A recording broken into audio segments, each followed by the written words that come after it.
সুস্থ শ্রমিক কর্মঠ হাত, আসবে এবার নবপ্রভাত। এই প্রতিপাদ্যকে সামনে রেখে ময়মনসিংহের ভালুকায় যথাযোগ্য মর্যাদায় পালিত হয়েছে মহান মে দিবস।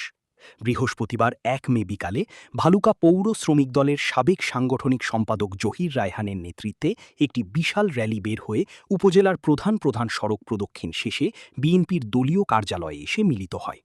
এ সময় উপস্থিত ছিলেন উপজেলা বিএনপির সিনিয়র যুগ্ম আহ্বায়ক রুহুল আমিন মাসুদ, পৌর বিএনপির আহ্বায়ক আলহাজ হাতেম খান, যুগ্ম আহ্বায়ক আহসানুল্লাহ খান রুবেল, শ্রমিক দল নেতা মুস্তাজুল আলম, আবু সাইদ, আনোয়ার হোসেন, মেহেদি হাসান, কামরুল, রাসেল রাজসহ স্থানীয় প্রশাসন, জনপ্রতিনিধি ও শ্রমিক দলের অন্যান্য নেতাকর্মী।